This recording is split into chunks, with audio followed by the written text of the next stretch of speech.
Have you ever shared something deeply true about yourself and immediately felt like you were performing? You opened up, spoke from the heart, said exactly what you meant, and the moment the words left your mouth, you felt like a fraud, like you were reading lines from a script, like the most genuine version of yourself was somehow the most fake. Someone tells you, that was really honest, and instead of feeling good, you feel worse. Because if being honest feels this fake, what does that say about you? This isn't just occasional self-doubt or social anxiety. This is something deeper, more confusing, and more psychologically complex than most people realize. The strange experience of feeling most artificial when you're being most real, when vulnerability feels like manipulation, when sincerity feels like performance, when the truest parts of yourself feel like the biggest lies. It affects millions of people in ways that make authentic connection feel impossible, even when they desperately want it. Understanding this psychology reveals something uncomfortable about identity, performance, and the gap between how we experience ourselves internally and how we imagine others perceive us. That sometimes the more authentic we try to be, the more fake we feel. That sincerity can trigger feelings of fraudulence. That being yourself can somehow feel like the most elaborate act of all. When researchers study people who feel fake when being authentic, they discover something fascinating. These aren't manipulative people pretending to be genuine. They're genuinely authentic people who can't recognize their own authenticity as real. Their minds have learned to question, analyze, and doubt their own sincerity to the point where genuine expression feels performative. This isn't about lying or faking. It's about the inability to trust your own realness, even when you're being completely real. But how does someone arrive at the psychological state in the first place? The path to feeling fake when being authentic rarely starts in adulthood. It usually begins much earlier, often in environments where authenticity was complicated, dangerous, or rejected. Maybe you grew up in a family where showing real emotions was met with dismissal, mockery, or punishment. You learned that being genuine got you hurt, so you started performing safety instead of expressing truth. Or perhaps your authenticity was accepted, but only certain types. You could be happy, but not too happy, sad, but not too sad. Angry was never acceptable. Vulnerable was weakness, so you learned to edit yourself constantly, showing modified versions of real feelings rather than the feelings themselves. Over time, you lost track of where the real feeling ended and the acceptable performance began.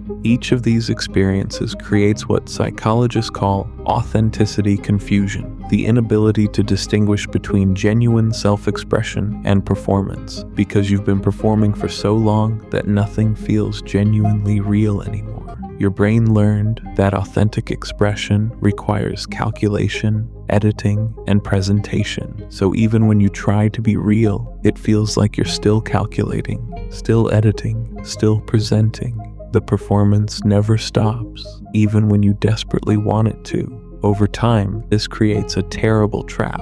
You want to be authentic. You try to be authentic. You say exactly what you feel, share exactly what you think, express exactly who you are.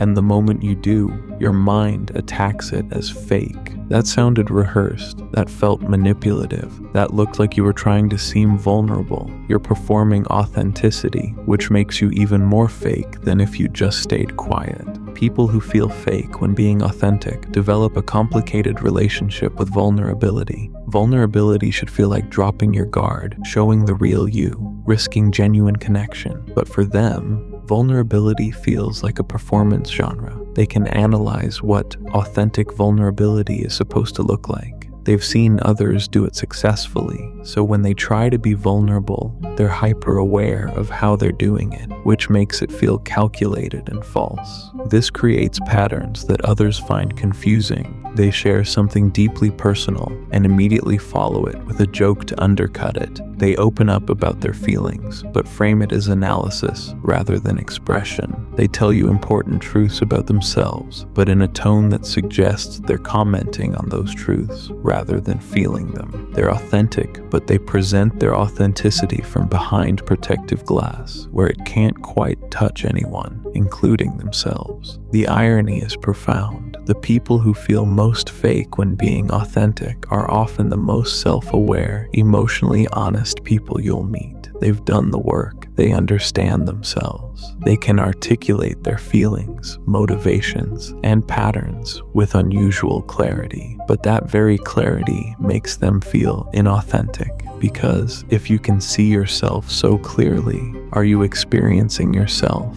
or are you just really good at describing yourself? If you can explain your own emotions, are you feeling them or just reporting on them? The internal world of someone who feels fake when being authentic is exhausting and contradictory. They want connection, but don't trust their own attempts at creating it. They want to be known, but can't believe anyone is seeing the real them because they're not sure the real them exists anymore. They share things that are objectively true and deeply felt, but the act of sharing them makes those truths feel like lies. They're simultaneously the most honest person in the room and convinced they're the biggest fraud. This creates a peculiar psychological split. On the outside, they often appear remarkably self-aware and emotionally articulate. They can talk about their feelings with insight and depth. On the inside, every word feels like acting. Every emotional expression feels like choosing the right emotion to display rather than naturally feeling it. They're doing everything right, being vulnerable, sharing openly, expressing honestly, but it all feels wrong. The relationship with language becomes especially complicated. Words that should express feelings start feeling like they're replacing feelings. They say, "I feel sad," and immediately question whether they actually feel sad or just know they should feel sad in this situation.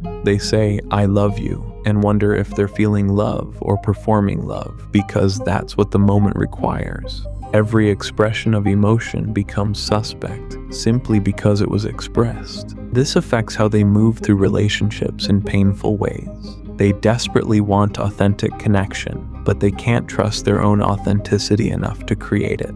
They open up to someone and immediately wonder if they opened up the right amount. Not too much, not too little, just enough to seem authentic without seeming like they're trying to seem authentic. The relationship becomes a performance they can't stop analyzing, even while they're genuinely trying to just be present and real. What makes this particularly challenging is how it affects their emotional experience in the moment. Most people can feel something and express it without the expression changing the feeling. Someone who feels fake when being authentic can't do this. The moment they express a feeling, the expression makes them question whether the feeling was real. Did I actually feel that? Or did I just recognize that I should feel that and then perform it convincingly? The expression contaminates the feeling. The physical sensations of emotions become confusing too.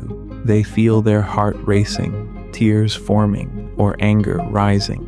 And instead of trusting those bodily signals as proof of genuine feeling, they wonder if they're just very good at generating the physical symptoms of emotions they're performing. Can you fake yourself out so convincingly that your body responds to performed emotions as if they're real? If so, how do you ever trust your own emotional experience? Modern culture makes this worse in specific ways. Social media has created a world where everyone performs authenticity constantly. People share vulnerable posts that feel carefully crafted for maximum relatable impact. Influencers monetize openness. Authenticity has become a brand. So when someone who already struggles with feeling fake tries to be authentic, they're doing it in a culture where authentic has become its own type of performance. Everyone's learned to recognize and replicate. They see others sharing struggles and getting praised for being real and vulnerable.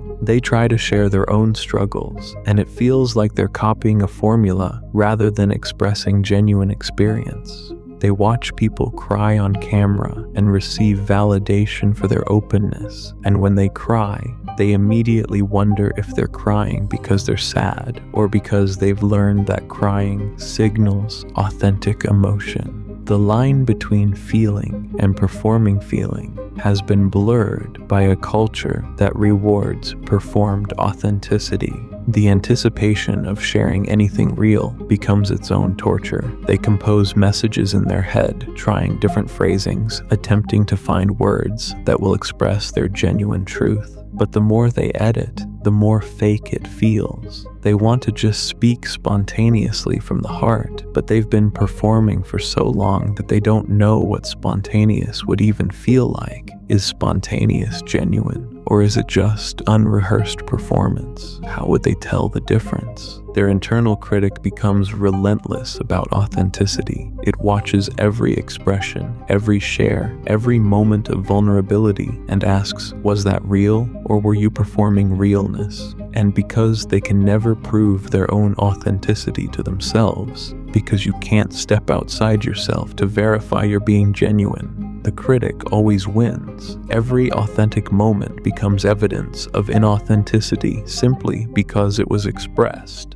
The comparison to others who seem naturally authentic is painful. They watch people share feelings easily, cry openly, express joy without self-consciousness, and wonder how they do it. How do they not question whether they're performing? How do they just feel things and express them without the expression making everything feel fake? They feel like everyone else has access to unfiltered emotional expression that they've permanently lost access to. Social situations become especially difficult because they require real-time emotional responses. In a one-on-one conversation, they can be authentic and analyze their authenticity simultaneously. But in groups, they're hyper-aware of their expressions, their tone, their body language. They watch themselves being themselves, which makes being themselves feel like an act they're performing for the group.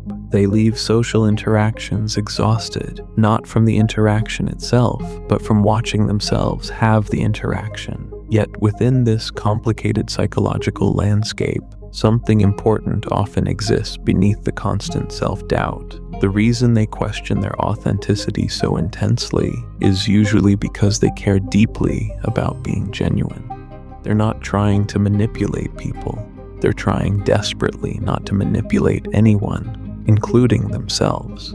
Their hyper-awareness isn't fakeness. It's the result of being so committed to authenticity that they've become paralyzed by the responsibility of being real. This creates a paradox. The people most worried about being fake are usually the most genuine people you'll meet. Someone who's actually fake doesn't spend hours questioning whether they're being real enough. They don't analyze every expression for signs of performance. They don't lose sleep wondering if their vulnerability was calculated. The very fact that this bothers them so much is often proof of their authenticity. Fake people aren't this concerned with being real, but recognizing this paradox doesn't make the feeling go away. They can understand intellectually that their concern about authenticity proves they're authentic, but emotionally, every genuine expression still feels fake. Every real moment still feels performed. Every truth they speak still sounds like lines from a script they didn't know they were reading from.